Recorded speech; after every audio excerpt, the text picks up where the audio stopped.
et le centre de recherche, le CRASC d'Orbe. Nous sommes honorés de votre présence parmi nous pour débattre et exposer nos visions concernant les défis auxquels se heurte notre continent. On a organisé un cycle de conférences au niveau de l'Institut pour aborder les problèmes, non seulement la périphérie des problèmes, mais aller au cœur des problèmes. Encore une fois, je vous remercie d'être parmi nous.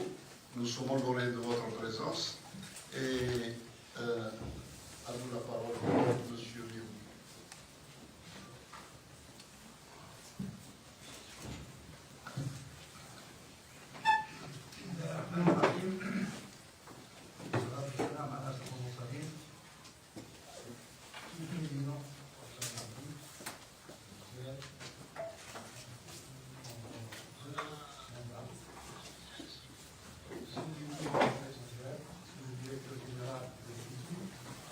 Mesdames et messieurs, nous avons aujourd'hui l'honneur d'être parmi vous aujourd'hui. L'occasion de la visite de son Excellence, le Président de la République, Mahamadou Issoufou, lequel Président a présidé au destiné du Niger pendant 2 mandats. Je dois souligner le mandat auquel il a accédé avec une majorité à la satisfaction des électeurs et des observateurs et toute la communauté internationale.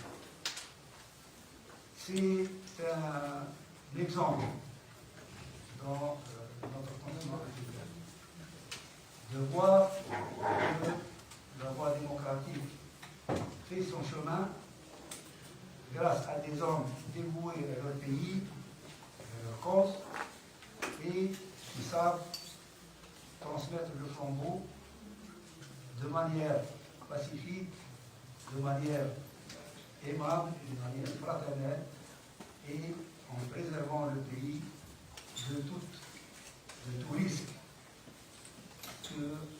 tel que nous connaissons encore malheureusement dans beaucoup de pays africains. C'est pour cela que, à votre nom à tous, je présente cette chaleureuse salutation à ce président de la République et son encouragement à poursuivre sa mission au service de son peuple, au service de l'Afrique, parce que par ailleurs, il n'est pas parti à la retraite, il a pris son bâton de combattant pour essaimer des actions d'intérêt public un peu partout en Afrique. C'est là aussi un exemple que je me permets de saluer personnellement. Donc, Monsieur le Président de la République, nous vous recevons en tant qu'un leader qui a su tracer le chemin pour les générations à venir et en tant qu'ami et frère de notre pays. Donc, vous êtes chez vous. Nous allons vous demander donc, de nous faire bénéficier de votre expérience pendant ce séminaire. Vous avez devant vous ici un panel d'enseignants, de profs d'université, d'experts, de chercheurs qui vont vous écouter très attentivement et qui vont très certainement tirer des leçons de messages que vous voudrez bien leur transmettre. Donc, sans plus tarder, je vous donne la parole.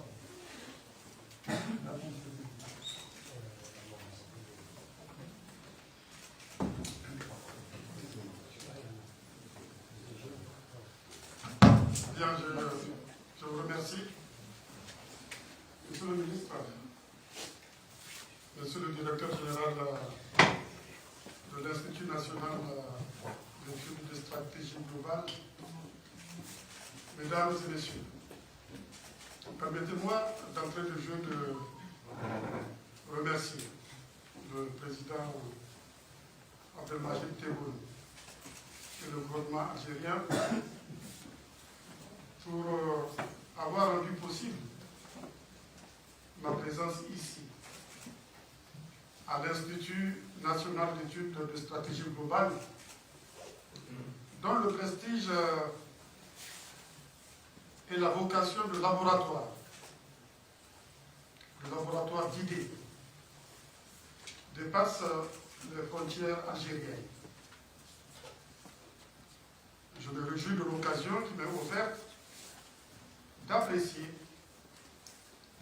les enjeux stratégiques et géopolitiques de la région du Sahel. Et en guise d'introduction, permettez-moi de mettre à grands traits quelques réflexions et commentaires. Les défis auxquels font face les pays du Sahel, notamment le défi sécuritaire, se lisent dans la géographie de cette région de plus de 7 millions de kilomètres carrés, composée de 10 pays, répartis de l'Atlantique à la mer Rouge, depuis la Guinée-Bissau jusqu'à l'Érythrée, en passant par la Gambie, le Sénégal, la Mauritanie, le Mali, le Burkina Faso, le Niger, le Tchad et le Soudan. C'est près de 17 000 km de frontières qui traversent cet espace, dont les États n'ont malheureusement pas la totalité du contrôle. C'est sur ces frontières d'ailleurs poreuses que les organisations terroristes et criminelles créent leur sanctuaire. Dans cette zone, et c'est ça le Sahel, c'est le rivage, dans cette zone de transition entre le Sahara au nord et la savane au sud, subissant de plein fouet les effets du changement climatique. Comme vous le savez, le climat est un climat très aride, et cela n'est pas sans conséquence d'ailleurs sur la politique des États. Climat aride, avec des moteurs de pluie variant entre 150 mm et 400 mm. Les effets du changement climatique, c'est-à-dire illustrés par exemple par le retrait du lac Tchad. Le lac Tchad, c'était 90 000 km² dans les années 60. Aujourd'hui, c'était 25 000 km² dans les années 60. Aujourd'hui, c'est 2500 km². Ça veut dire que le lac Tchad a perdu 90% de sa superficie suite aux effets du changement climatique. Dégradation des terres partout dans le Sahel, progression de la désertification, phénomènes extrêmes, climatiques extrêmes, d'inondations et de sécheresse, etc. Donc tous ces effets sont et seront dévastateurs, avec des risques d'augmentation de la température d'ailleurs, par rapport au début de l'ère industrielle, de 3 degrés Celsius en 2050. Alors que pour le reste du monde, ça sera peut-être 1 degré, 1,5 degré, 2 degrés. Mais pour le Sahel, ça risque d'être 3 degrés Celsius en 2050 et peut-être 8 degrés en 2100. On peut imaginer ce que cela peut provoquer comme catastrophe dans cette zone. Et cela aura une influence, bien sûr, sur la politique des États, c'est évident. De l'autre côté, si je prends les indices synthétiques de fécondité, ces indices de fécondité, donc là je vais parler de la population, de la démographie, sont compris entre 4,1 enfants et 7,6 enfants par femme. Et la population de la région, compte tenu de ces indices de fécondité, la population de la région pourrait passer de 135 millions aujourd'hui à 330 millions en 2050 et atteindre 670 millions en 2100. Cette population, en croissance rapide, est caractérisée surtout par sa jeunesse. Elle constitue un facteur de puissance, comme toute population, mais à certaines conditions. C'est la condition que les États arrivent à créer des conditions de leur transition démographique. C'est une population, comme on le sait dans beaucoup de nos pays, qui est composée de pasteurs, de nomades, de sédentaires qui cohabitent ensemble depuis des siècles et dont malheureusement les organisations terroristes cherchent aujourd'hui à exploiter les contradictions internes en attisant des conflits intercommunautaires. Sa faible densité dans certaines parties du Sahel crée des vides qui sont favorables malheureusement à la création des sanctuaires pour les terroristes. La région du Sahel, en plus de sa population, en termes de ressources naturelles, comme vous le savez, dispose d'importantes ressources comme le pétrole, comme le gaz, comme l'uranium, comme l'or, etc. Elle a aussi d'énormes potentialités agropastorales. Ces ressources, comme les ressources humaines, comme les ressources démographiques, sont un facteur de puissance également pour les pays, à condition qu'elles soient exploitées et dans l'intérêt des populations. Cette géographie que je viens de tracer à grands traits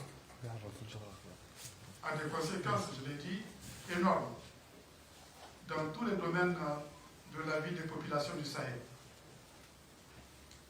Sur le plan des institutions, sur le plan de la sécurité, sur le plan des infrastructures, de l'éducation, de la santé, de l'accès à l'eau, sur le plan de la sécurité alimentaire. Parce que si je prends le cas de la population, l'accroissement rapide de la population implique des demandes sociales de plus en plus importantes en éducation, en santé, en alimentation, etc. Et tous ces domaines, comme vous le savez, sont liés, sont entrelacés. En particulier, on ne peut pas parler de sécurité sans parler de développement. On ne peut pas parler de sécurité sans parler de développement.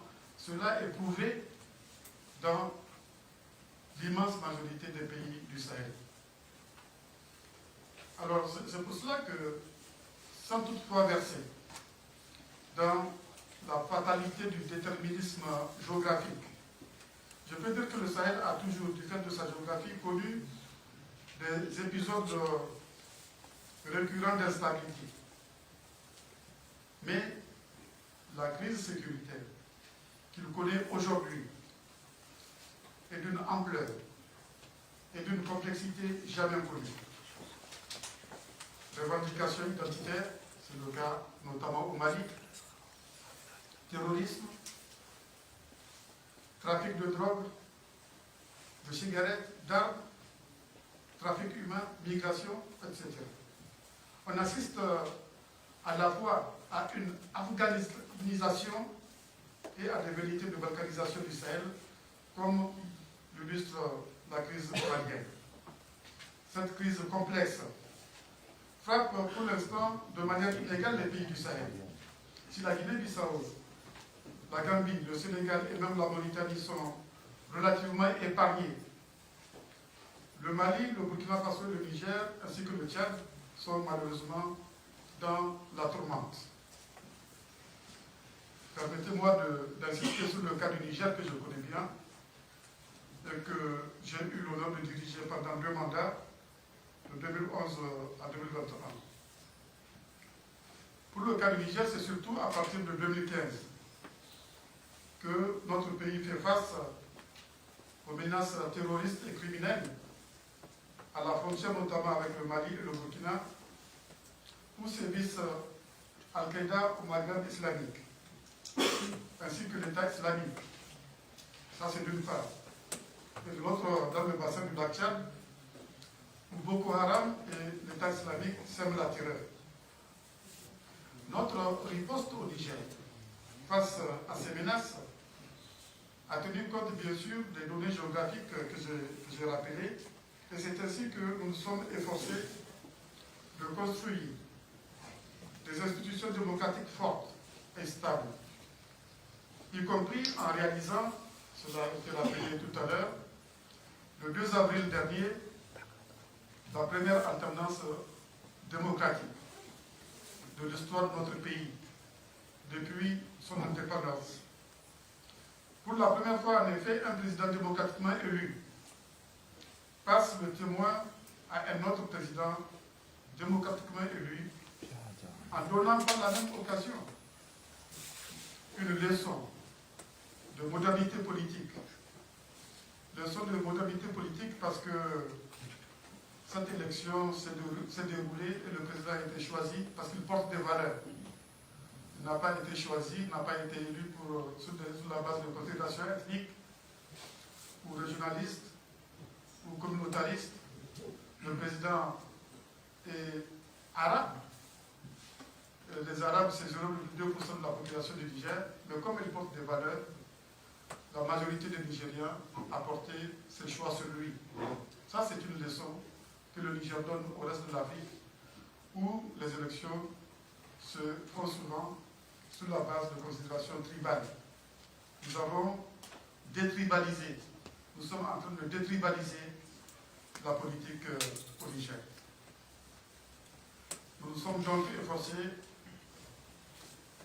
à construire des institutions capables de consolider l'unité de notre peuple, de promouvoir une bonne gouvernance, d'assurer la sécurité du pays à travers la montée en puissance de nos forces de défense et de sécurité.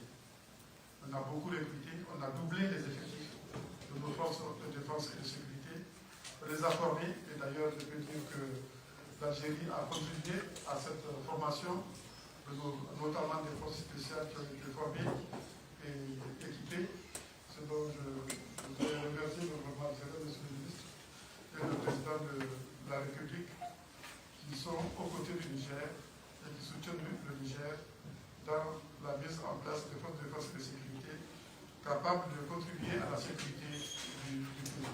Donc ces forces sont formées, notamment les forces spéciales, elles sont équipées. Nous sommes efforcés aussi à construire des institutions capables de nourrir. Nous avons eu cette politique qu'on appelle initiative 3N. Les Nigériens nourrissent les Nigériens pour nourrir les Nigériens, pour que la sécheresse ne soit plus synonyme de famine au Niger. Et pendant les 10 ans que j'ai eu à présider le Niger, il y a eu des sécheresses dans le pays, mais il n'y a pas eu de famine grâce à la mise en œuvre de cette politique agricole dite initiative 3M. Les Nigériens nourrissent les Nigériens. Donc il nous faut des institutions capables de nourrir les populations, capables d'éduquer nos enfants, capables de soigner et surtout aussi capables d'offrir des emplois, notamment aux jeunes. Et avec cette politique, avec le programme que j'ai eu à mettre en œuvre pendant les 10 ans, programme que j'ai appelé le programme de renaissance du Niger, nous avons eu à créer des centaines de milliers d'emplois. Et le pays a amorcé sa transformation. Le Niger a amorcé sa transformation. Et le pays a enregistré un taux de croissance économique moyen annuel de 6%. Il aurait été plus élevé ce taux de croissance s'il n'y avait pas eu la Covid à partir de 2019. On aurait peut-être réalisé un taux de croissance annuel moyen de 7%. Et surtout, ce qui est important de signaler, c'est que cette croissance a été inclusive. Cette croissance a permis de faire reculer la pauvreté. La pauvreté a reculé de 10 points dans le pays. Et nous avons eu un renforcement de la classe moyenne au Niger. Nous avons veillé aussi à ce que le Niger amorce le processus de la transition démographique. Je voudrais dire ici que le Niger connaît un taux de croissance de sa population de 4% chaque année. Cela veut dire que la population du Niger double tous les 18 ans. Nous sommes 24 millions d'habitants aujourd'hui. Dans 18 ans, nous serons 50 millions. D'ici 2040, le Niger, c'est 50 millions d'habitants. C'est un défi.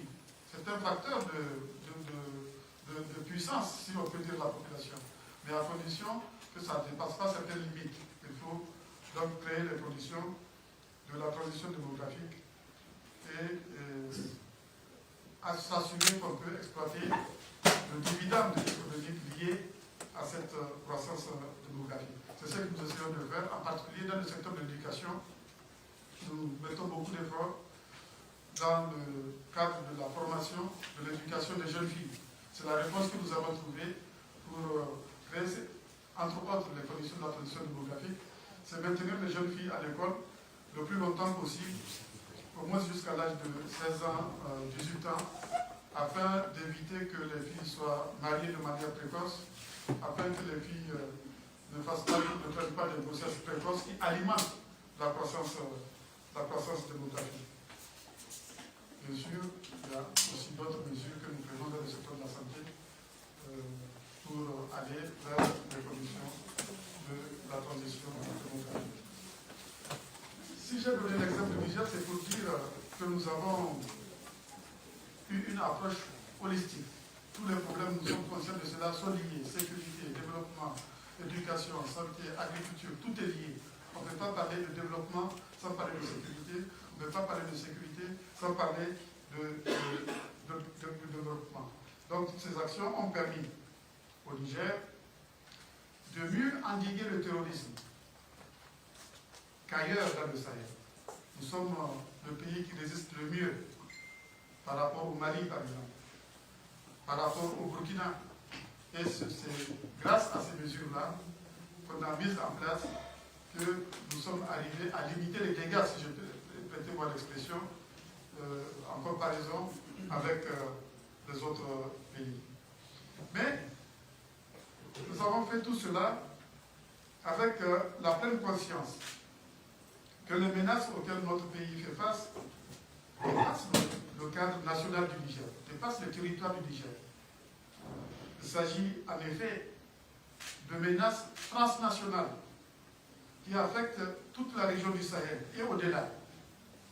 Et voilà pourquoi nous nous sommes efforcés à promouvoir la mutualisation de nos capacités opérationnelles et de renseignement avec les pays membres de la Commission du bassin de Lac-Tchad. Et là, c'est 4 pays qui ont mutualisé leurs capacités opérationnelles de renseignement. C'est le Nigeria, c'est le Cameroun, c'est le Tchad et le Niger. Et également, nous avons essayé de faire cette mutualisation au niveau du G5 Sahel, qui comprend la Mauritanie, le Mali, le Burkina Faso, le Niger et le Tchad. Voilà aussi pourquoi nous avons mis en place des alliances, y compris la coalition internationale de lutte contre le terrorisme au Sahel. Cette mutualisation est vraiment nécessaire.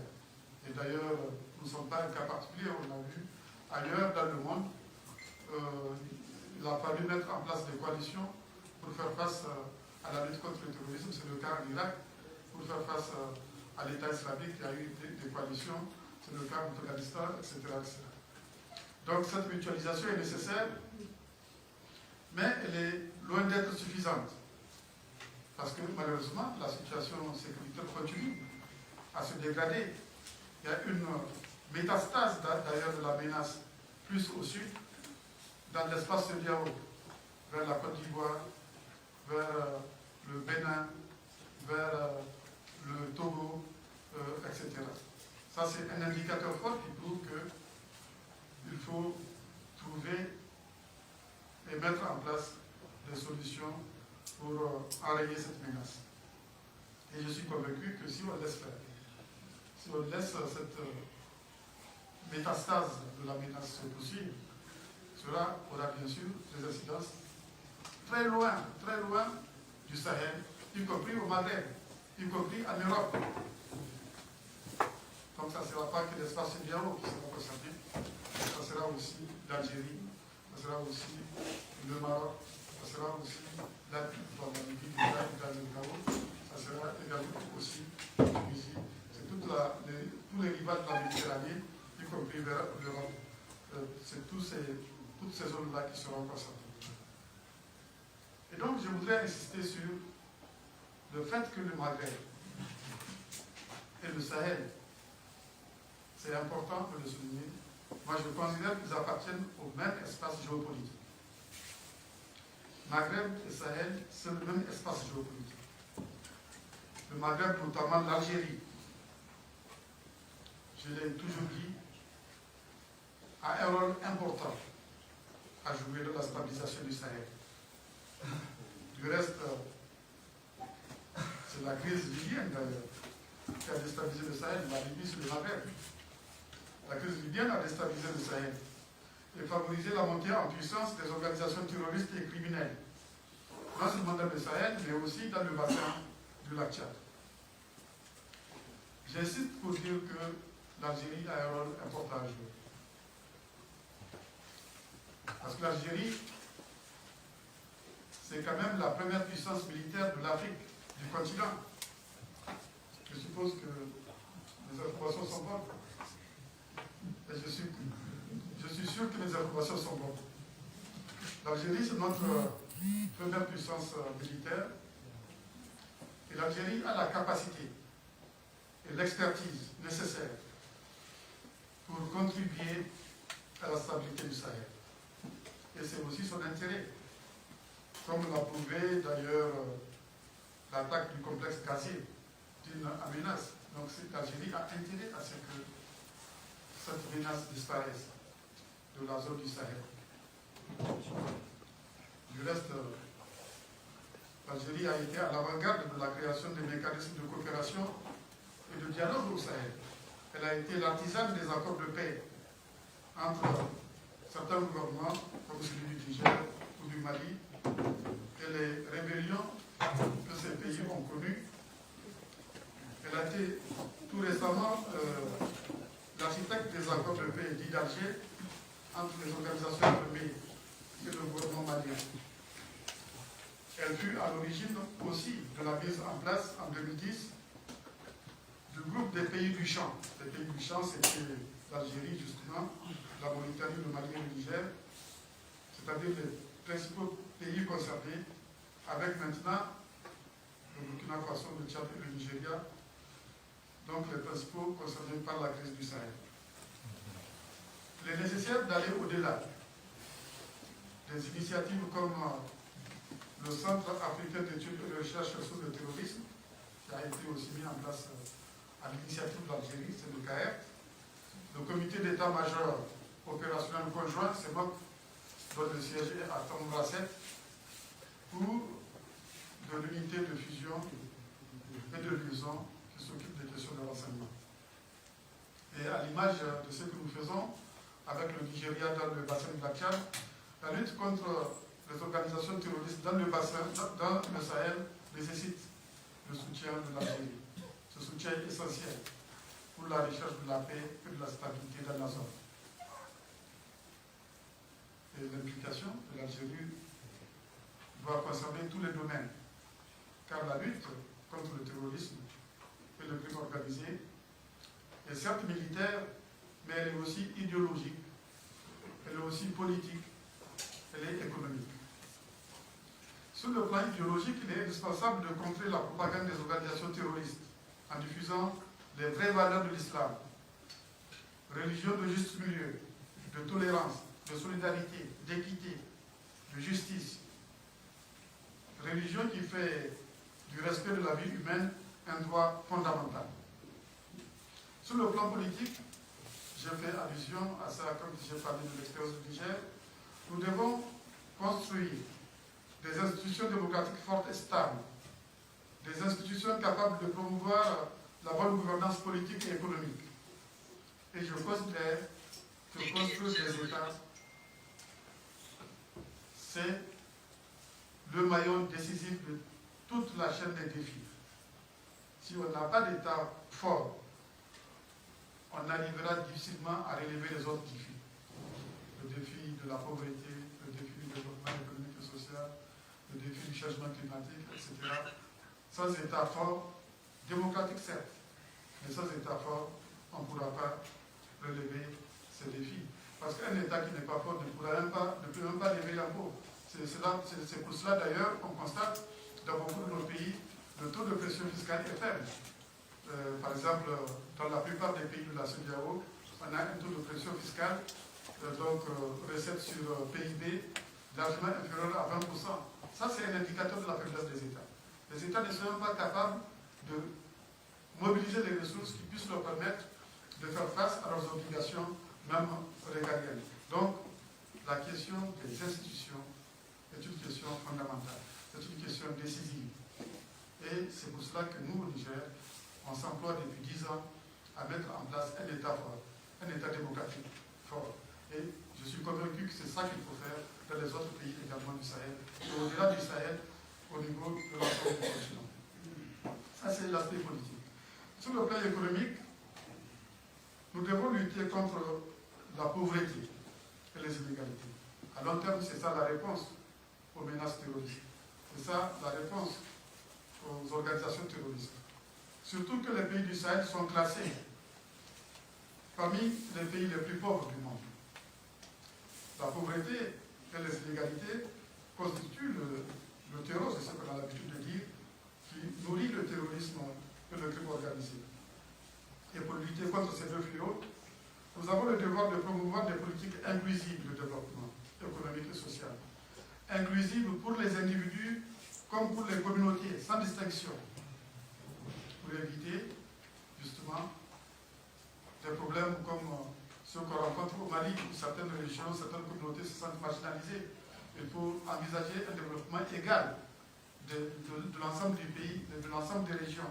Si je prends l'exemple du Niger, par exemple, nous avons toujours, depuis l'indépendance, veillé à ce qu'aucune région, aucune communauté ne soit marginalisée. Et cela nous a beaucoup aidé pour la cohésion sociale, pour la paix dans notre pays.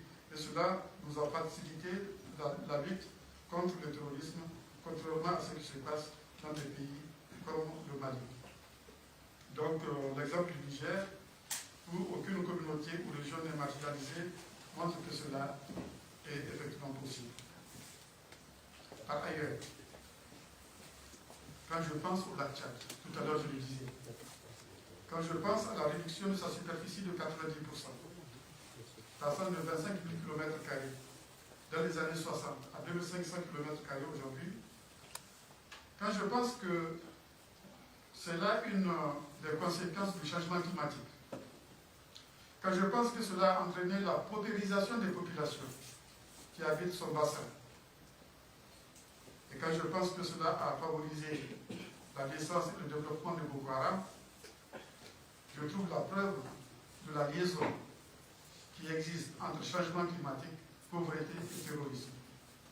Cette liaison est également vérifiable dans la région du Sahel, ce n'est pas seulement dans le bassin de la Tchad.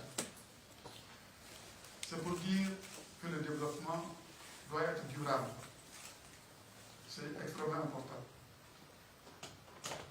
Nous devons donc mettre en œuvre avec beaucoup de détermination des politiques d'adaptation et d'atténuation face aux effets du changement climatique. Cela me paraît fondamental, cela me paraît important. Sur un autre plan, je ne crois pas que le développement économique, social et durable soit possible dans une Afrique balkanisée, avec des marchés fragmentés. D'ailleurs, l'étroitesse des marchés nationaux constitue une des causes de l'échec de la plupart des politiques de développement conçues au lendemain de nos indépendances. Nous devons donc sortir des 84 000 km de frontières. Vous vous rendez compte, l'Afrique, c'est 84 000 km de frontières qui sont autant de murs. Nous devons sortir de ces frontières artificielles du reste, héritées de la colonisation. Nous devons en sortir par le haut. Nous ne devons pas en sortir en créant de nouvelles frontières, comme au Iran, comme en Éthiopie avec l'Érythrée. Non, il faut sortir des frontières héritées de la colonisation par l'intégration. Cela me paraît fondamental. Pour cela, nous devons résolument mettre en œuvre l'agenda que nous avons conçu, celui de l'Afrique que nous voulons, l'agenda 2063, c'est les cellules de l'Afrique que nous laisserons en héritage à nos enfants et à nos petits-enfants quand ils fêteront dans une quarantaine d'années le double centenaire des indépendances et de la création de l'Organisation de l'Unité africaine OUA. Je rappelle que les indépendances des années 60, l'OUA c'est 1963, donc 2063 ça sera le centenaire de ces deux événements majeurs. Alors quelle Afrique nous allons laisser à cette date à nos enfants et à nos petits-enfants? Et l'Union africaine a conçu un agenda que nous devons mettre en œuvre avec des programmes phares. Et je vais citer quelques-uns. Un des programmes phares, c'est le développement des infrastructures en Afrique. On ne peut pas se développer sans infrastructure, sans route, sans chemin de fer, sans énergie, sans avoir des ports, des aéroports. Ici, je pense par exemple aux différents projets transsahariens. La transsaharienne, la route transsaharienne, le chemin de fer transsaharien, la route transsaharienne Alger-Lagos, le gazoduc, qui est d'ailleurs un projet, je crois, entre le Nigeria et l'Algérie en passant par le Niger. Les infrastructures, c'est important pour le développement de l'Afrique. Et cela ne peut pas se faire dans le cadre national, dans le cadre d'un seul pays. Il faut envisager ça à l'échelle du continent. L'autre projet phare, c'est le projet de développement industriel de l'Afrique, qui a été conçu également et qu'il faut mettre en œuvre. Parce que l'Afrique doit sortir du pacte colonial. Nous sommes toujours dans le pacte colonial. Dans la mesure où nous sommes des producteurs, un certain réservoir de matières premières, et nous importons des produits finis, nous sommes dans une relation asymétrique avec nos partenaires du Nord. Nous devons développer des chaînes de valeur et mettre fin à cette asymétrie qui veut que nous exportons des matières premières, c'est-à-dire des produits à faible valeur ajoutée, et nous importons des produits finis, c'est-à-dire des produits à forte valeur ajoutée. C'est une source d'appauvrissement pour nous. C'est un échange inégal. Il faut mettre fin à cela par le biais de l'industrialisation. Il y a aussi le développement de l'agriculture en Afrique. Nous avons un projet pour ça. L'Afrique importe aujourd'hui plus de 50 milliards de dollars de céréales. Elle doit assurer sa souveraineté alimentaire. Cela est possible, car l'Afrique dispose de 60% des terres arables non encore mises en valeur dans le monde. Nous avons enfin comme autre exemple la zone de libre-échange continentale africaine. Cette zone va permettre de mettre en place un marché de 1,3 milliard de consommateurs. Ça, c'est aujourd'hui. Mais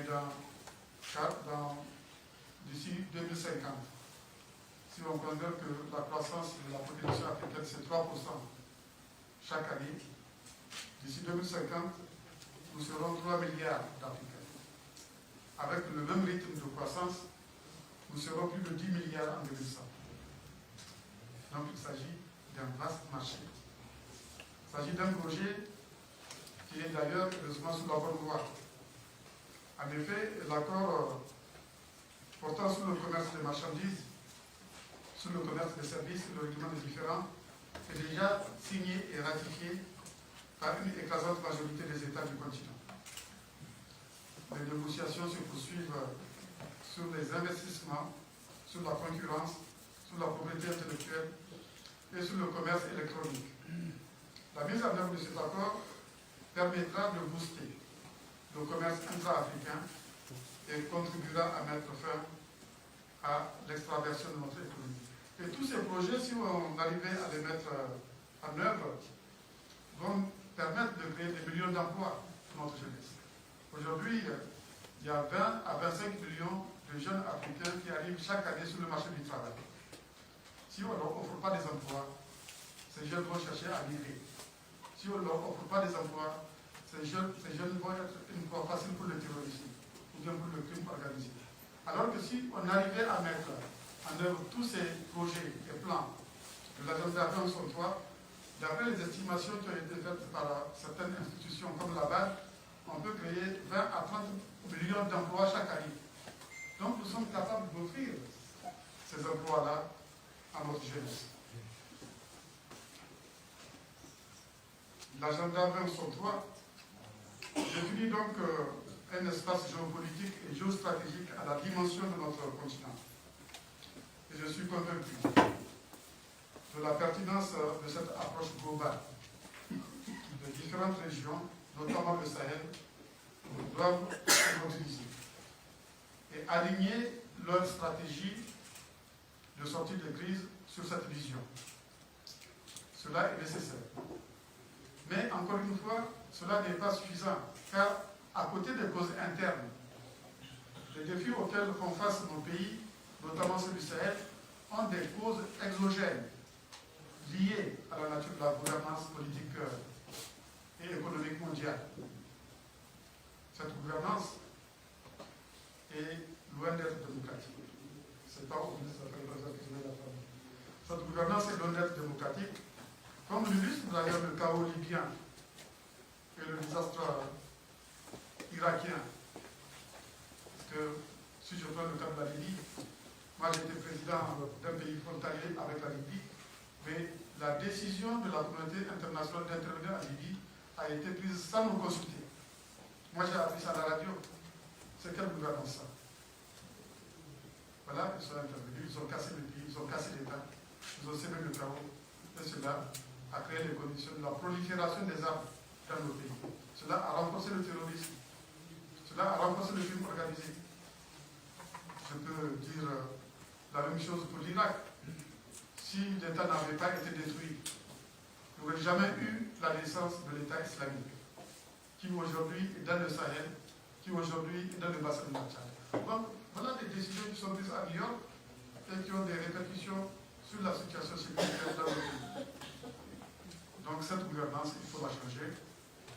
Nous devons nous battre à l'échelle du continent, à l'échelle internationale, pour que la gouvernance mondiale soit plus démocratique, aussi bien sur le plan politique que sur le plan économique, ce qui passe par une véritable réforme des institutions internationales, notamment de l'ONU au niveau africain. Nous avons un consensus sur ça, sur lequel nous sommes en train de nous battre, et j'espère qu'on parviendra à faire prévaloir le consensus sur la réforme notamment du Conseil de sécurité, afin qu'on puisse avoir un multilatéralisme fécond en vue de construire un monde plus juste et plus humain. Voilà, à titre de proposition que je voulais dire. Je vous remercie, Monsieur le ministre, Monsieur le Directeur. Mesdames et messieurs,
merci beaucoup. Merci beaucoup, Miro. Évidemment, Miro qui est un collègue des affaires étrangères, diplomate de carrière, avec lequel j'ai eu le plaisir à travailler dans le passé, avant qu'il décide de suivre notre parcours, et qui est enrichissant, néanmoins, pour les relations internationales. Merci beaucoup, Monsieur le Général-Major Michel, directeur général de l'Institut national de stratégie globale, pour votre hospitalité chaleureuse, stimuleuse.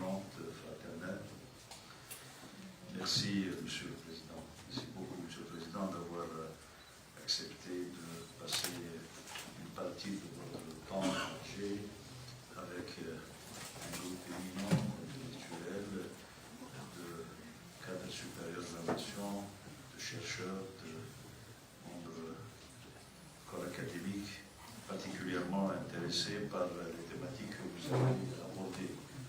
Je ne doute pas qu'à l'occasion du débat, vous ayez beaucoup de répondants pour pouvoir ensemble approfondir les thématiques que vous avez évoquées. Pour ma part, je n'ai pratiquement rien à ajouter, sinon de porter témoignage de ce que vous avez parlé de l'histoire du Nil.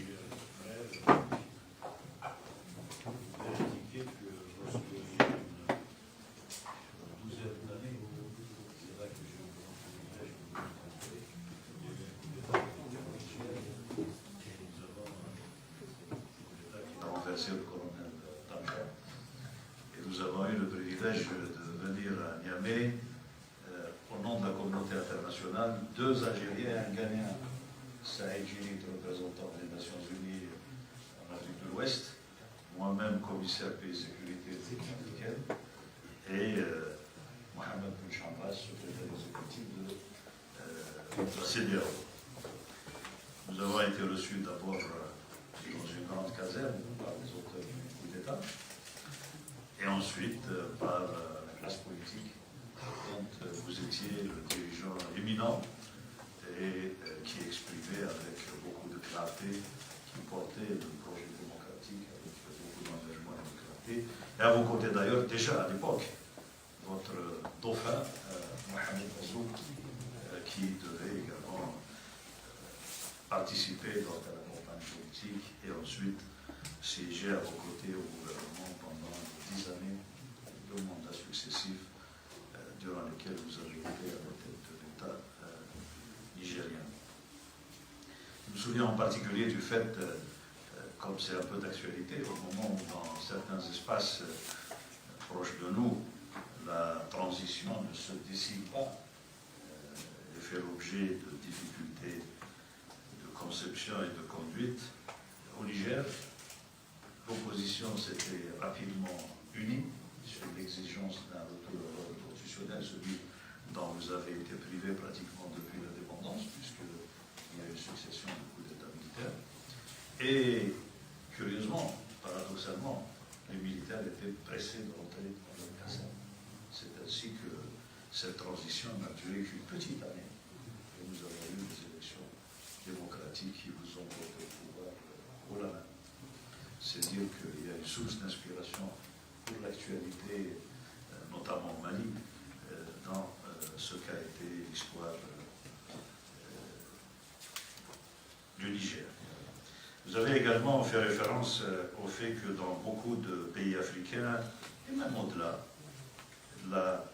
les successions dans le cadre démocratique par la voie d'élections libres incluent une certaine composante qui n'est pas toujours exprimée, celle du rôle de l'ethnicité, donc le choix et la formation des majorités qui portent des personnalités au pouvoir. Dans le cas du Mali, vous l'avez signalé, dans le cas du Niger, pardon, M. le Président, vous l'avez signalé, mais ce dont je voudrais porter témoignage, c'est le fait que, en tant que président de la République, ancien président du parti, vous n'étiez plus à ce moment-là, vous avez mis votre poids politique dans les instances dirigeantes du parti, précisément pour dépasser, rejeter l'instinct de promotion de l'ethnicité dans la succession. Vous avez réussi en vous appuyant fortement sur la discipline qui existait à l'intérieur de votre parti et vous avez eu à prendre certaines décisions difficiles sur lesquelles je ne reviendrai pas. Mais le mérite de cette démocratie hors ethnicité vous reviendrez très certainement. Il faudra rajouter que le directeur de la campagne de Mohamed Bazoum était votre propre fils. C'est vous dire à quel point vous êtes engagé pour transcender ces réflexes originels qui, dans le cas du Niger, n'ont pas prévalu grâce à votre leadership et grâce à votre vision. J'ajouterai que vous avez parlé de la Libye. Je voudrais me féliciter du fait que la position du Niger et celle de l'Algérie à l'époque étaient identiques. Dans le pays voisin, nous avons fortement condamné l'intervention étrangère, nous avons fortement condamné la marginalisation de l'Union africaine, nous avons condamné le recours à la force contre l'intégrité territoriale, l'indépendance, l'unité nationale du peuple libyen frère, aussi bien dans les rencontres au sommet, et il y en a eu beaucoup, où vous représentiez brillamment le Niger, que dans les réunions ministérielles où votre ministre des Affaires étrangères de l'époque, Mohamed Bazoum, toujours représentait brillamment votre pays et élevait la voix très distinctement contre l'ingérence et l'agression étrangère. Enfin, je ne peux pas omettre le fait que même aujourd'hui, à l'heure où certains se verraient volontiers à la retraite, vous avez accepté volontiers de continuer à assumer la charge de champion de l'Union africaine pour la mise en œuvre de la ZLECAf. Vous avez d'ailleurs, au cours du dernier sommet de l'Union africaine à Addis Abeba, présenté un rapport déterminant sur la base duquel les chefs d'État et de gouvernement ont pris un certain nombre de mesures d'accélération du processus de mise en place de la zone africaine de libre-échange. Ceux-ci sont remontés jusqu'à votre brillante présidence de l'Union africaine également, durant laquelle nous avons pu mettre en marche et activer l'architecture africaine de paix et de sécurité dans un certain nombre de ses composants. C'est dire que le bilan est particulièrement élogieux, mais ce qui nous attend en termes de contribution additionnelle liée à votre sagesse, à votre expérience, est à saluer comme étant certainement très, très prometteur. Enfin, sur le plan des relations bilatérales avec l'Algérie, durant vos 10 années à la tête de la présidence de la République, les relations ont été fraternelles, cordiales.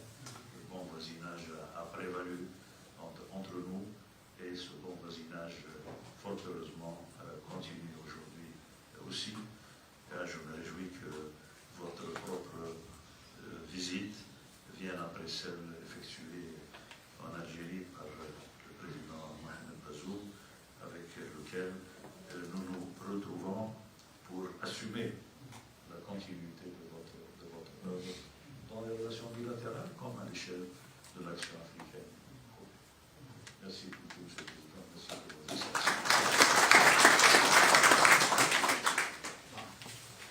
Merci pour votre attention.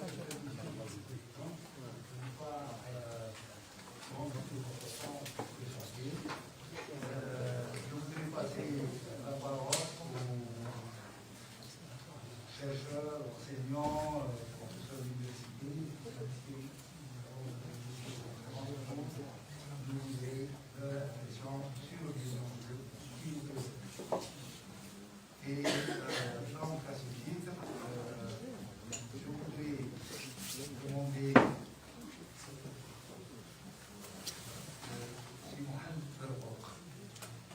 Mohamed Barfouk qui est devant vous ici, spécialiste de questions géostratégiques, chercheur, et une voix que nous écoutons tous les jours pour nous livrer son impression sur l'évolution de la situation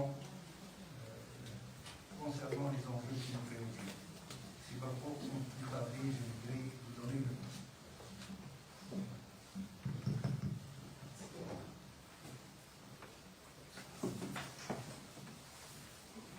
Monsieur le Président, Monsieur le Ministre, Secrétaire général de l'Institut, mon ami, mon frère, mon Georges et le Gabi, salam alaikum. Premièrement, j'aimerais remercier mon frère, le directeur général de l'Institut, le général-major d'Azimjad, pour son aimable invitation.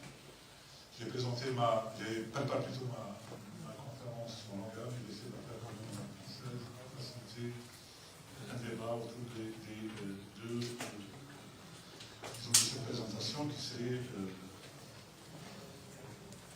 développée autour d'une question de pourquoi le Sahel, depuis pratiquement 60 années, des situations avec l'isogène.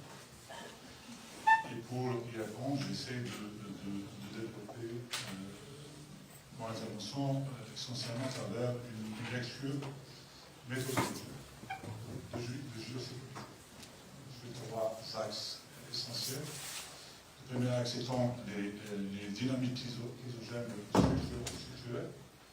Le deuxième axe, c'est par rapport aux dynamiques isogènes structurantes. Et le troisième, c'est par rapport à la menace, pour en finir avec un schéma de construction d'un système de sécurité. Quand je parle de ces dynamiques structurelles, je parle essentiellement de 5 ensembles de crises. La première étant liée, comme vous l'avez si bien présenté, ces problèmes de construction des États. Dans les 60 ans, on fait toujours face à des difficultés en matière d'absence, de construction de référents structurants des changements politiques et sociaux, mais aussi par rapport à certaines perceptions d'imagination politique, par rapport à une faible de sophistication et de performance politique qui crée des problèmes de gouvernement, par rapport au pouvoir, mais aussi d'alternance politique. Le deuxième isogène structurel, c'est cette notion de crise identitaire qu'on voit un peu partout en Afrique, mais dans certains États de notre sous-région, notamment lié à ce sens fragile de socialisation transethnique qui crée des clivages, des identités collectives et des identités partielles. La troisième crise, c'est celle liée à ces crises politiques presque endémiques. On voit des changements extra-constitutionnels, absence de visibilité en matière de développement institutionnel, faiblesse en matière de gouvernance nationale, faiblesse en matière d'intégration aussi nationale et prolifération de certain nombre de contradictions organiques au sein des États, ce qui rend ces États de plus en plus fragiles, qui facilite d'ailleurs la quatrième dimension de cette crise structurelle, c'est ce qu'on appelle en langue anglaise crisis of penetration, c'est ce problème d'incapacité des États à gouverner sur le plan sécuritaire de leur territoire, ce qu'on voit particulièrement dans un certain nombre de nos pays, notamment en matière de porosité des frontières et en matière de faiblesse en capacité et en performance sécuritaire. Le dernier, c'est cette dimension dont vous avez déjà parlé, M. le Président, c'est ce sens d'absence ou de crise en matière de justice distributive, soit en opportunité sociale, économique, politique, en matière aussi de paupérisation et d'absence de perspective. Le deuxième volet de ces crises, de ces dynamiques isogènes, c'est des dynamiques structurantes, notamment liées à ce caractère de tendance économique des États. Ce n'est pas seulement en matière de finances ou d'économie, mais plutôt en matière d'engagement contractant depuis 1960, ce qu'on voit pratiquement dans les différents rapports français définissant les contours de ces relations entre l'ancienne métropole et ces pays, les 5 rapports qui les encadrent de Pignon à Janini, de Gosselin et de Liguen, etc. Mais aussi, c'est ce caractère cette dynamique de dépendance publique qui aussi engage ces pays dans une logique d'un sous-développement aussi chronique. Ces pays sont classés comme des PMA, donc c'est pratiquement parmi les derniers pays au monde, soit en matière de cube en croissance, soit en matière d'indice de développement humain. C'est aussi l'absence de capacité militaire quand on fait une étude quantitative d'évolution des budgets militaires. Ils sont pratiquement aux environs de 730 millions par an pour les 5 pays du Sahel. Ce qui fait qu'il y a un problème de capacité et d'inadéquation entre ces problèmes de capacité et les menaces. Et pour cette aussi lecture géopolitique, il faut dire que le Sahel fait partie aussi, et je dirais, c'est pas en conséquence, mais en corrélation face à un certain nombre de menaces liées à la transformation du terrorisme, la multiplication des acteurs, mais aussi son extension au-delà des frontières classiques de cette menace au Sahel. Nonobstant ces liens avec le crime organisé, multidimensionnel, multiforme lié à la contrebande, au narcotrafic, le trafic d'armes, l'immigration clandestine, la traite humaine, mais aussi cette notion de création d'un certain nombre d'engagements utilitaires. C'est une des explications, par exemple, par rapport à cette projection de cirrhose verte, la baie de Guinée, c'est par rapport à deux choses. Une donne ethnopolitique, mais aussi une donne criminelle. Pour dire comme, j'aimerais dire qu'en matière de solutions, parce que vous avez proposé un certain nombre de solutions, et au-delà des solutions internes aux États, il y a aussi ce besoin de créer ce que je pourrais appeler un épisystème régional solidarisé. J'estime que cet épisystème doit prendre en compte au moins quatre principes. Le principe de la souveraineté, le principe de la non-gérance dans les affaires intérieures, la notion aussi de cette complémentarité entre les priorités et solutions internes, régionales, sous-régionales et régionales, mais surtout aussi cette notion de solidarité du destin commun de ces acteurs. J'estime que ces principes doivent aussi être des acteurs de toute solution de crise, à la fois en Mali, mais aussi en Libye, et surtout cette notion peut-être de loi, de l'unité, et d'enrichir des schémas existants, prometteurs, pour ici, je parle de ces mots que peut-être dans des banques pour mieux, comme étant une solution non pas seulement conjoncturelle, mais plutôt structurante de cette région, sécuritaire, stratégique même en matière de développement. Merci, M. le Président. Merci, M. le Ministre.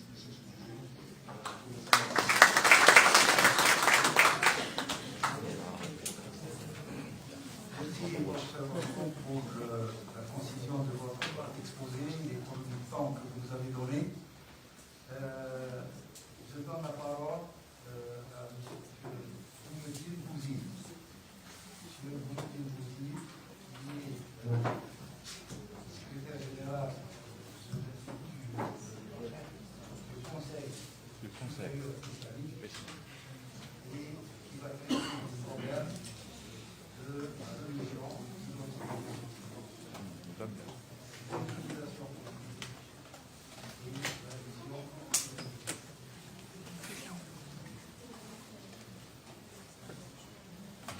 بسم الله الرحمن الرحيم. سيد رئيس ومدير العام سعادة اللواء سيد عبد العزيز الجاد، سيد وزير الشؤون الخارجية والجالية، سيد الرئيس السابق للنيجر، سيد رئيس الجلسة اللي هو الوزير السابق، السلام عليكم ورحمة الله تعالى وبركاته. سيدات السادة الحضور، السلام عليكم ورحمة الله تعالى وبركاته. الورقة المختصرة ربما إذا كان في بعد ملخص ترجمة لبعض النقاط الأساسية.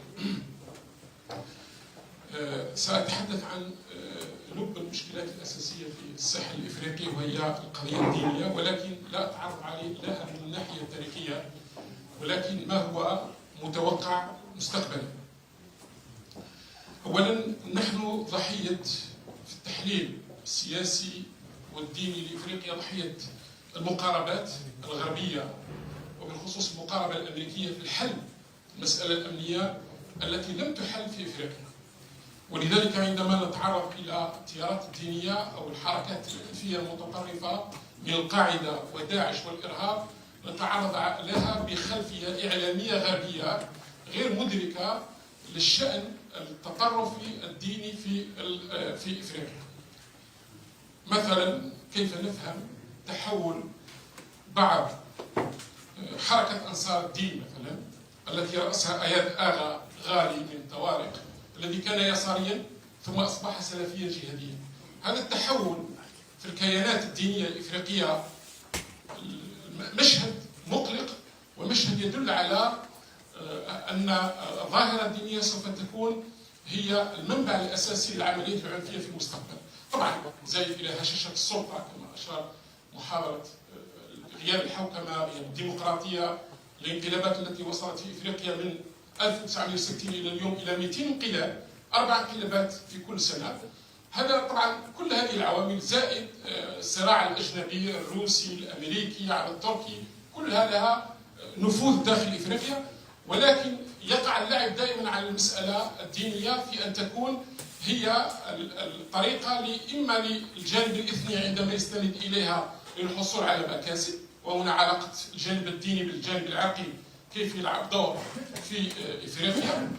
حتى على مستوى التصوف الذي نراه هو أقرب إلى التسامح، فنجد في جنوب نيجيريا يتبنون الطريقة القادرية، في شمالها يتبنون الطريقة التيجانية، ويصبح الدفاع عن طريقة صوفية على أساس إثني وليس على أساس المضامين.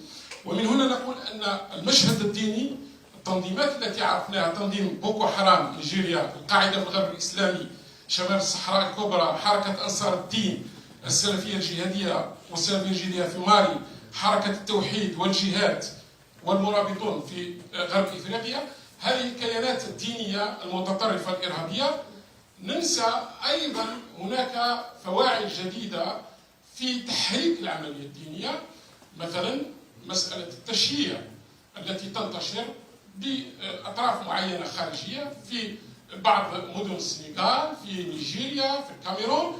وهذا التشييع يستغل أيضا فضاء ديني، وهو قال نحن لا نتعارض مع التصوف لأن التصوف فيه الشرف وفيه الإمام المهدي وكذا، وبالتالي يصبح التشيع كجزء من تقسيم النسيج الاجتماعي القائم على المالكية والصوفية في إفريقيا، في أعظم بلدان إفريقيا، أو النسيج المسيحي في حد ذاته الذي يصبح يتحول من الكاثوليكية إلى البروتستانتية الإنجيلية. وهنا تلعب دور أيضا الغرب. لماذا يشجع البروتستانتية الإنجيلية المتصهينة؟ طبعا لخلق فضاء ثقافي وفضاء ديني للإيمان بإسرائيل كدولة، في سواء الإيمان بإسرائيل أو تبرير الاتفاقيات مع إسرائيل والمعاهدات مع إسرائيل، ويصبح بالتالي التحويل من الكاثوليكية إلى البروتستانتية، أو انتشارها في داخل الأديان الطبيعية وين موجود بعض الأديان القديمة الإفريقية. ومن هنا نقول أن محاولة تفتيت النسيج الاجتماعي الثقافي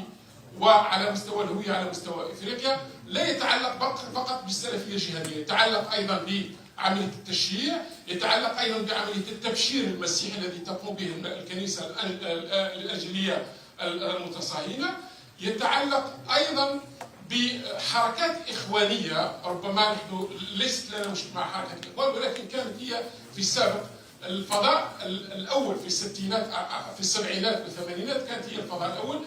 هي لم تتحول إلى حركات جهادية، ولكنها خلقت الفضاء الديني الذي يقول أن الدول القائمة الآن هي دول علمانية وينبغي الخروج عليها. وبالمناسبة مفهوم العلمانية أيضا للأنظمة الإفريقية مشكل كبير، أن الأنظمة الإفريقية تفهم العلمانية بالفهم الفرنسي، لماذا لا تفهموه بالفهم البلجيكي مثلا، أو بالفهم النمساوي الذي يقول أن تدبير الشأن الديني ولو كنت دولة علمانية ولكن مهم جدا لحماية المؤسسة الدينية من التطرف ومن أيضا دخول عناصر لا علاقة لها بالشأن الديني. إذا تدبير الشأن الديني بالمفهوم العلماني الفرنسي سوف يجعل هذه الدول الإفريقية أو هذه الأنظمة الإفريقية لا تنتبه إلى ترشيد الخطاب الديني، إلى مراقبة المؤسسات الدينية، إلى مراقبة الفتاوى، وبالتالي فهمنا للعلمانية بالطريقة الفرنسية في أفريقيا حتى في الجزائر وفي بعض الدول العربية خلقنا مشكل في محاولة تدبير الشأن الديني. طبعا تدبير الشأن الديني يتم على مستوى المؤسسات الدينية، يتم على مستوى الخطاب، على مستوى الفتاوى إلى آخره. إذا من هنا نقول أن الجغرافية الدينية في الدول الإفريقية سوف تزداد أكثر نحو التطرف، وبالتالي يصبح الحل الأمني الكل الأمني أو الحل القوة الصلبة ليست هي الحقيقية. كيف نجعل من القوة الناعمة مثل التصوف، مثل المالكية، مثل الأشعرية أو الثقافات التي شربها الإفريقيون منذ 5 قرون، منذ 1500 أو 1600 من القرن 15 و16، كيف نجعل من هذه القوة الناعمة جزء من عملية إحلال السلم والتسامح وقيم الاستقرار في البلدان الإفريقية. طبعا هذا يعود إلى الدول التي ترى ضرورة السلم في إفريقيا مثل الجزائر والدول المغربية والدول المستقرة والتي تعرف تجربة نوعية، وقد تحدث عن النيجر كتجربة نوعية، وحقق النيجر لعب دور منذ البداية، منذ 1500 في محاربة الإرهاب في شمال مالي، وكان يدرك جيدا في تلك الفترة بالرؤية الصائبة للسيد الرئيس في تلك الفترة على أن شمال مالي لا يمكن أن يكون أفغانستان جديد، ولا يمكن أن يكون العراق، ولا يمكن أن يكون الملاذ الآمن لقيام الدولة الموعودة. وللأسف فتدبير المتوحش تدبير التوحش الكتاب الأساسي المنظم للقاعدة، عندما تقرؤون هذا الكتاب يقول لا نرتبط بمكان معين، نحن نرتبط بأي ملاذ آمن أو المكان الذي فيه فوضى أو المكان الذي يقوم على الصراع العرقي. كل مكان يقوم على الصراع العرقي، على الصراع على أساس الهوية، إلا وداعش تفكر فيه، إلا والتنظيمات المسلحة تفكر فيه. ولذلك كلما استطعنا أن نقضي على الإثنية وعلى الصراع العرقي وعلى الأفكار المتطرفة، نستطيع فعلا أن نمنع قيام أو الحلم بقيام أي دولة موعودة بالنسبة لداعش أو القاعدة. من هنا نقول أن المؤسسات يمكن أن تلعب هذا الدور. أعطي مثال هنا على الأزهر الشريف الذي الآن وضع مرصد لمحاربة التطرف، وخلق جمعية المتخرجين من الأزهر الشريف، ويتحدث ب 12 لغة، لغة الهوسة وغيرها من اللغات. وهذا استراتيجي جدا أن الإعلام أو وسائل التواصل الاجتماعي التي تكافح التطرف والإرهاب أنها تستخدم اللغات المحلية. وأنتم تعرفون جدا أن الحركات الإرهابية حتى ولو جاءوا من موريتانيا أو من دول أخرى يستخدمون اللغات المحلية كمصطلحات، كعناوين للصحف، كعناوين لليوتيوبيات وغيرها. ولذلك هذا العامل مهم جدا. نحن عندنا الهيئة الأساسية التي خلقت في سنة 2012 في الجزائر، وهي دعاة الساحل، رابطة الأئمة ودعاة الساحل، تلعب هذا الدور، ولكن محتاجة إلى دعم آخر، أن تكون هناك جمعيات الأكاديميين الأفارقة، أن يكون هناك جمعية متخرجين من الأفارقة الذين تخرجوا من الجزائر. وهذه كلها أشكال تنظيمية يمكن أن تلعب دور في مكافحة التطرف والإرهاب. وهنا أريد أن أشير إلى مسألة مهمة، أننا نختلف في علاقتنا في الدفاع عن القوة الناعمة في إفريقيا عن المغرب. نختلف تماما. المغرب ينظر إلى هذا التراث الذي يجمعه مع إفريقيا نظرة مخزنية بالأساس، لأن كانت هناك التبعية السياسية أو التبعية للعاش في القرن السادس عشر والسابع عشر قائمة على أساس التبعية الدينية، بمعنى أنك عندما تتبع هذا الجانب الديني المالكي الأشعري فأنت تتبع السلطة السعدية، السلطة الوطاسية، السلطة العلوية. الجزائر لا، تختلف تماما. العلاقة منذ المغيلي ومنذ هذا التراث كانت علاقة قائمة على أساس الأخوة وعلى أساس ما أحب أن يكون في الجزائر يحب أن يكون في إفريقيا. وهذا ما ترسخ بعد في الستينات وفي السبعينات في السياسة الجزائرية التي تبنتها منذ الاستقلال. الخلاصة حتى لا أطيل عليكم، إننا في تناول الظاهرة الدينية المتطرفة أو الخطاب الديني المتطرف ما زلنا ضحايا إما وسائل التواصل الاجتماعي والإعلام الغربي أو ضحايا المقاربات الغربية والخصوص الفرنسية. وهنا التحرر من فرنسا في إفريقيا في مالي وفي غيرها من الدول لا يمكن أن يكون فقط على المستوى السياسي والاقتصادي في نهب الثروات، ولكن يكون أيضا على مستوى البنية الثانية والتصورات التي ترى بعض المراكز وبعض الصحف. ربما قرأت مؤخرا في جان أفريك البارحة في كيف تحلل على أن مالي هي الفخ الفرنسي، هكذا التعبير التي عبرت به الصحافة الفرنسية. وهناك مواضيع أخرى يمكن أن تتناول ما هو دور الجمعيات الخيرية، يعني العمل الخيري في النيجر، في المالي، في الكاميرون، في رواندا. هذه العمل الخيري هل هو عمل خيري بحت أم عمل خيري قد يخلق لنا مشكلة أخرى على مستوى التطرف الديني؟ ما هو العلاقة الإماراتية الجديدة في إفريقيا؟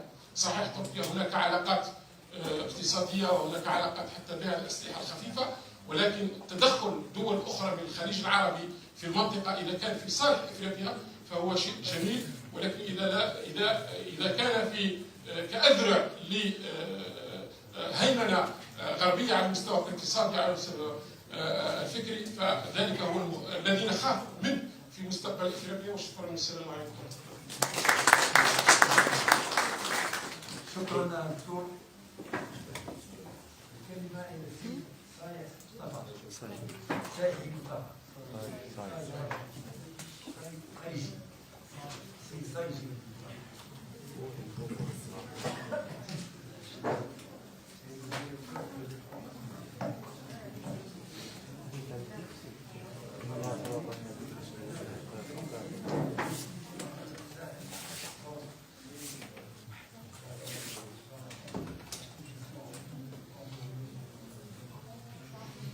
Monsieur le Président, Monsieur le Ministre, السيد المدير العام لمركز دراسات استراتيجية شاملة معالي الوزير، سيدات والسادة الحضور، مداخلة ستكون في أقل من 7 إلى 10 دقائق ما دام أننا جئنا لنستفيد من خبرة السيد الرئيس.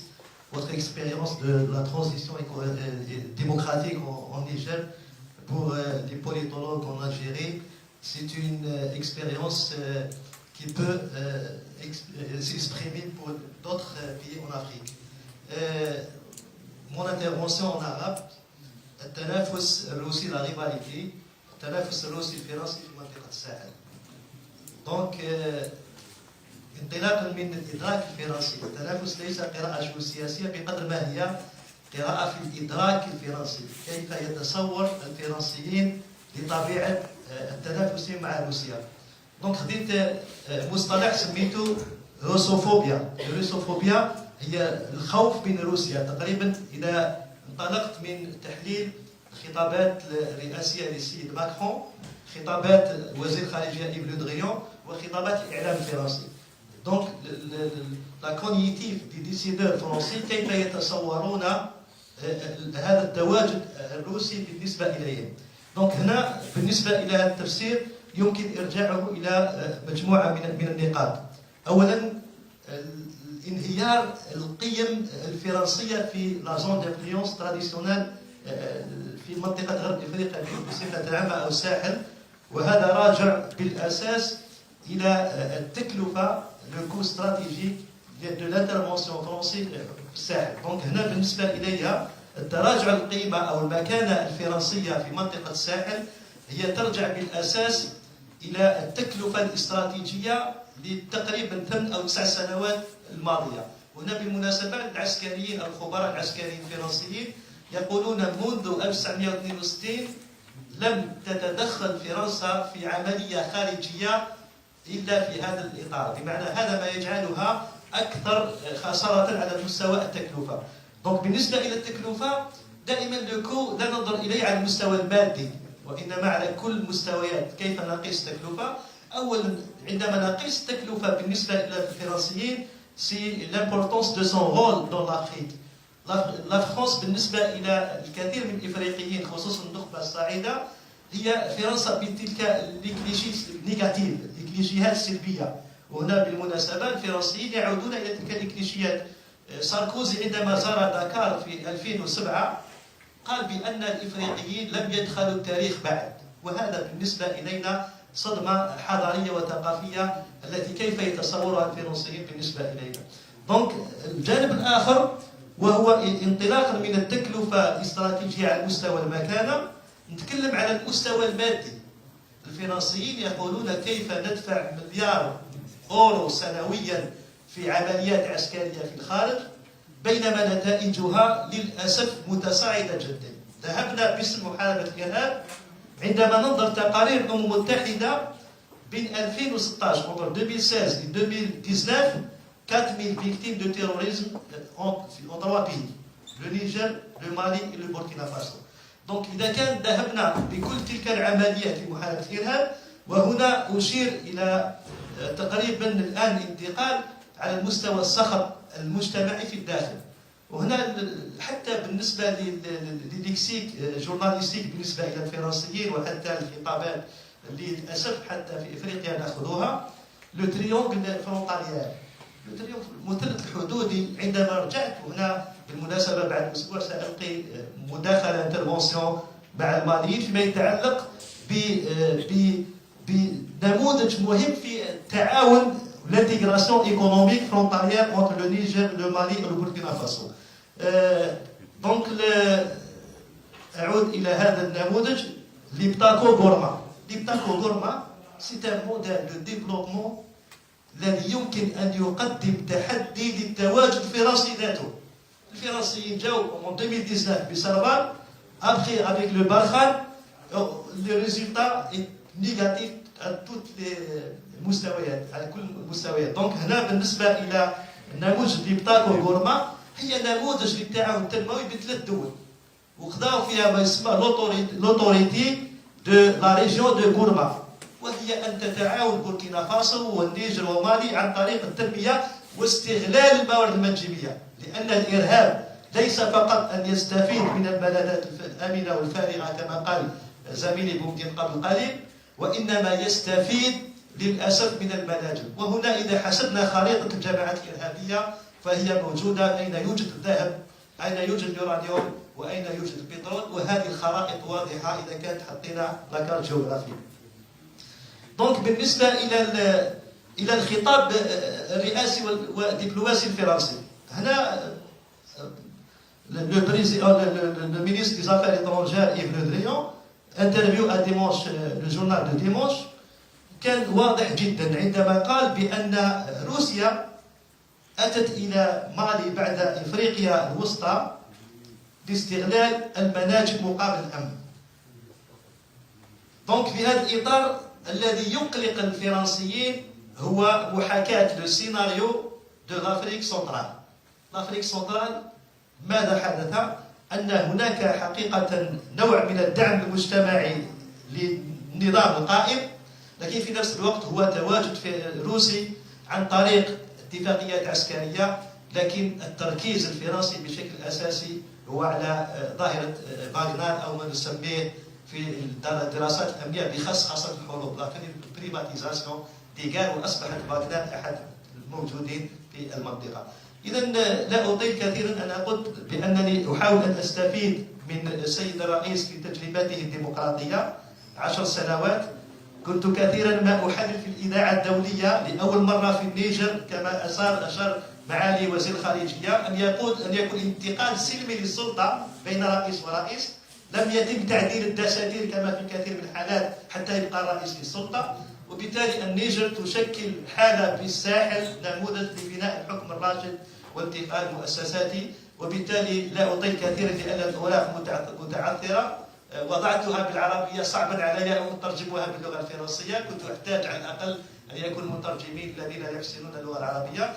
إذا في النهاية السيد المدير العام للدراسات الاستراتيجية شاكرا لكم هذه الفرصة لأنني كثيرا ما أحاول أن أستفيد وأمام هؤلاء العمالقة أخذ النقاط حرفا لأنها سوف توظف مستقبلا سواء في كتاباتي أو مع طلباتي في العلوم السياسية وشكرا لكم.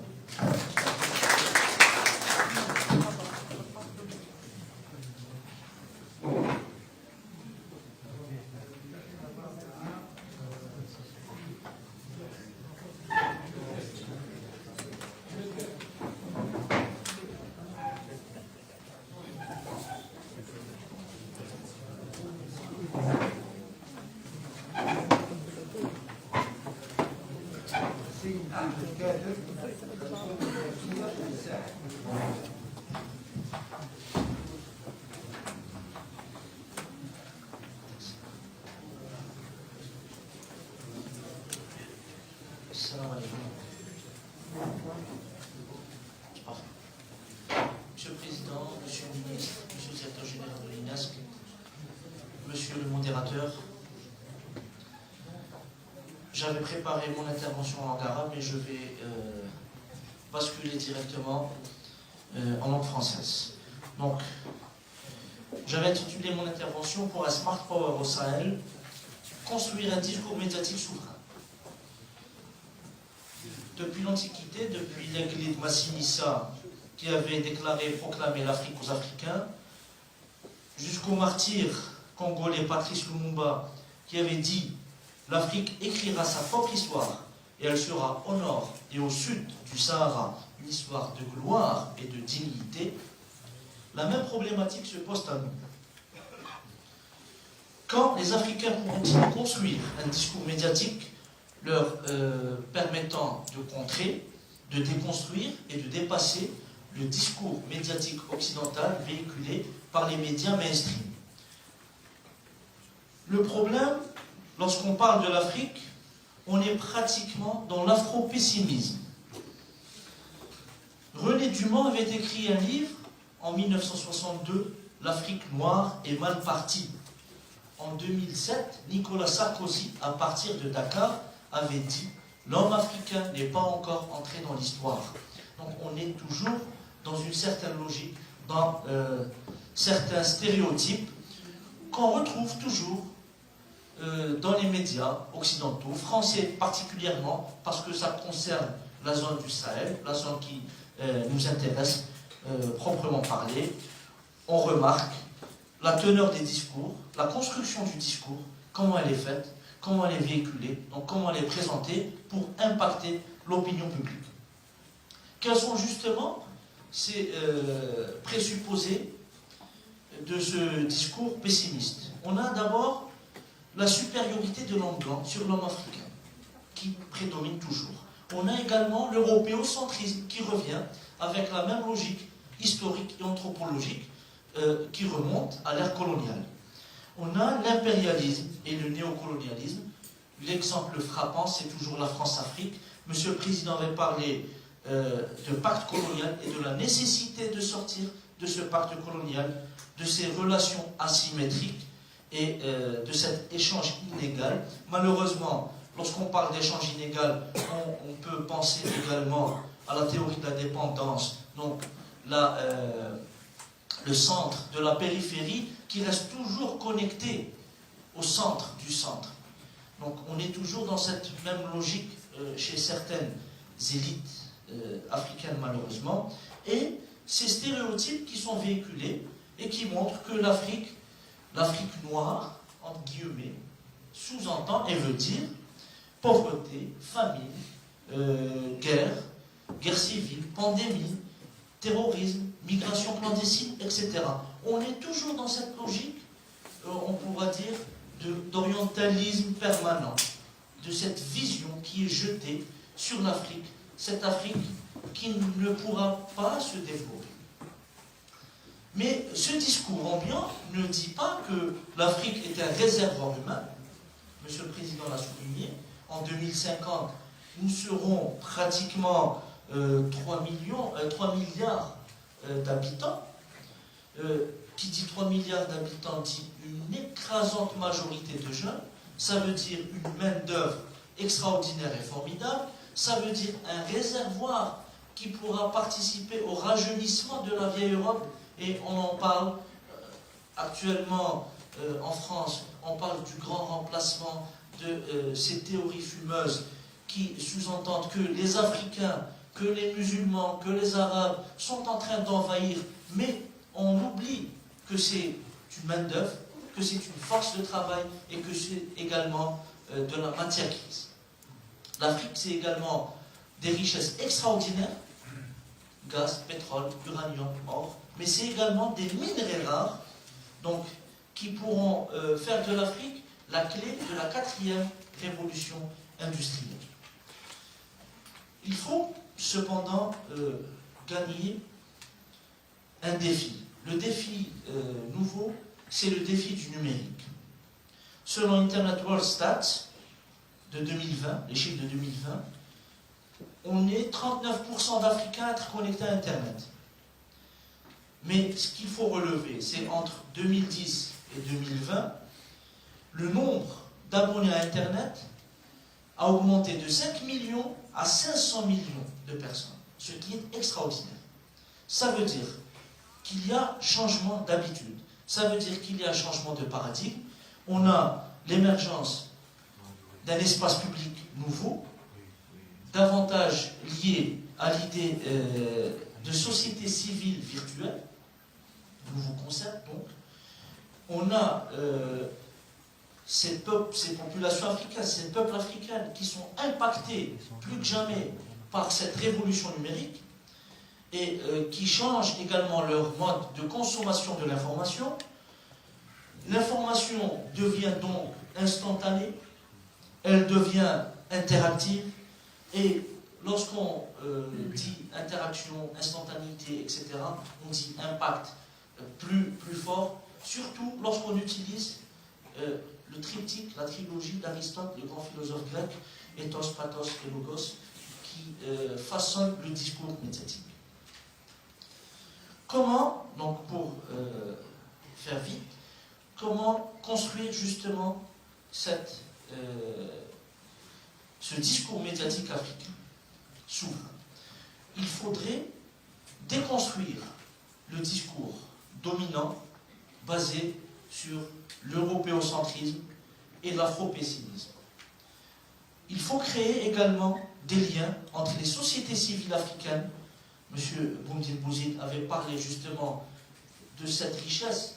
Monsieur le Président, vous-même, vous avez parlé de cette richesse sociétale, culturelle, qui transcende l'ethnicité, ce qui est très important, mais qui construit un legs commun dont nous avons besoin. Il faudrait accentuer les échanges.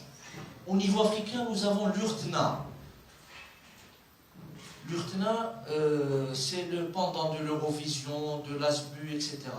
Pourquoi pas réfléchir à une sorte d'échange d'informations au niveau de la région du Sahel. Nous avons la COPEA pour la Méditerranée, l'ASBU pour le monde arabe. Pourquoi pas des échanges médiatiques, radio-télévisés au niveau du Sahel. Et je réfléchis toujours dans la même lancée, pourquoi pas créer une chaîne de télévision pan-Sahel, j'oserais dire, dont le siège serait à Tamanrasset, grande métropole régionale du Sahel, qui pourra rayonner en utilisant la langue arabe, le tamashek, le hausa, le bambara et le français et l'anglais. Donc, c'est un projet qui pourra fédérer, qui pourra permettre aux sociétés civiles d'entrer en interaction, qui pourra dire aux Algériens, aux Nigériens, aux Maliens, aux Burkinabés, aux Mauritaniens, aux Libyens, qu'on est une seule famille, qu'on fait partie de la même région. Monsieur le Président a mis l'accent sur la nécessité du couplage Maghreb-Sahel. On est une seule région. On ne peut pas penser la sécurité au-delà de la Méditerranée sans qu'il y ait la sécurité dans cet ensemble unique et non pas les deux ensembles séparés. Mettre l'accent également sur les questions positives dans l'agenda ascétique des médias, ce qui est important pour dépasser l'afro-pessimisme et donner une importance accrue à l'espace public numérique en créant un contenu numérique en adéquation avec les attentes des populations, avec les défis qu'on doit relever.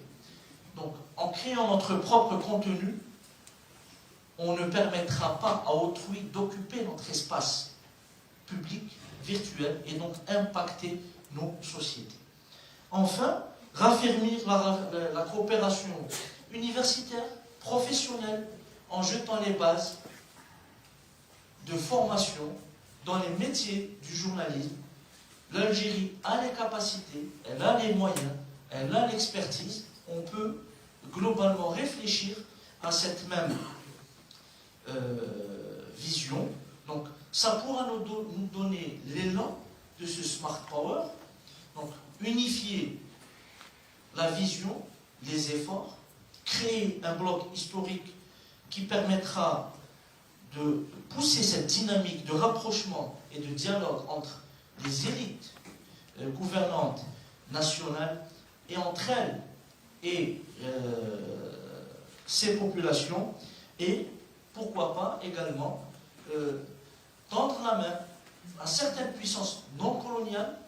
Certains diront la Russie, certains diront la Chine, d'autres diront le Brésil, pourquoi pas l'Inde, etc. Donc pour aider à développer quelques mécanismes.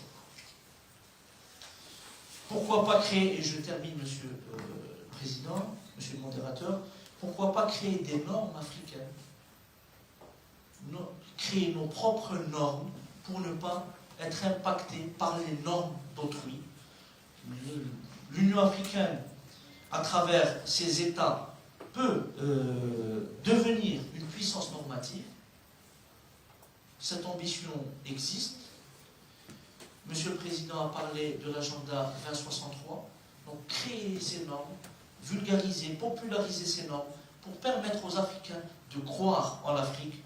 Et on se rappelle qu'il y a quelques années quand même, le NEPAD avait mis l'accent sur un triptyque, leadership, ownership, partnership. Donc ce triptyque qui est inclus également, comme le NEPAD, dans les structures de l'Union africaine, peut nous donner la force nécessaire pour dépasser et surmonter la situation présente. C'est une question existentielle. Le martyr Franz Omar Fanon avait dit « Chaque génération doit, dans une relative opacité, découvrir sa mission, l'accomplir ou la trahir. » Je pense qu'on n'a pas le choix. Il faut qu'on l'accomplisse. Merci beaucoup.